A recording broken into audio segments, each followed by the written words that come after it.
Sample problem on symmetrical parabolic curves. Diretso na tayo sa sample problem. Two tangents of a vertical summit curve are of 4% and negative 2% grade. So determine the length of curve if the allowable rate of change of grade is 0.30% per meter station. And then consider a 20 meter length per station. So dito na tayo sa given natin. Nakaspecify na meron tayong vertical summit curve. So automatic na yung G1 natin is yung ascending, and then descending naman yung G2 natin. So that's G1 equals 4%, G2 is 2%, and then yung R, which is the rate of change of grade, is 0.30% per meter station. So ito yung figure natin. So madali lang to, no? Kasi length of curve lang naman.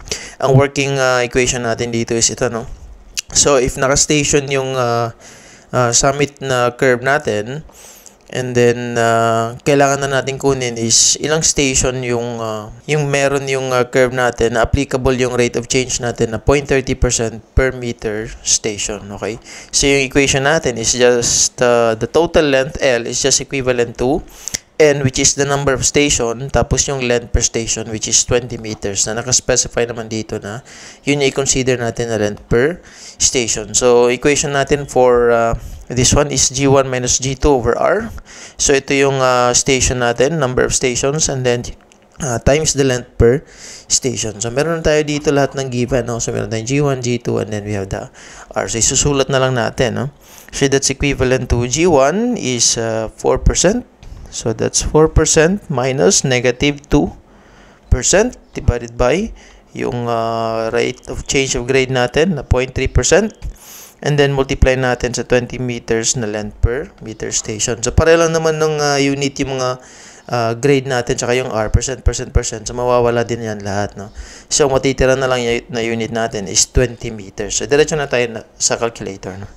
So 4 minus, that's plus, divided by 0.3 times 20. So that's 400 meters. Yan na yung total length ng summit curve natin, which is dito sa drawing natin is yung horizontal distance galing dito sa PC natin. So hindi pala natin nalagyan to, no? This is PC, and then this one is PT. So yun yung total na distance natin, horizontal, or yung length of curve. So again, no, pag vertical curves, parabolic curves, yung length natin is measured horizontally, no? Hindi siya yung length ng curve natin na red dito, no?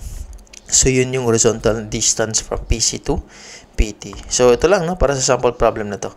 Ganito lang yung gagawin kapag pinapahanap yung length of curve tapos may binigay na allowable na rate of change per meter station. Okay? So yun na yun para sa sample problem na to, and see you again sa mga next sample problems natin. Thank you!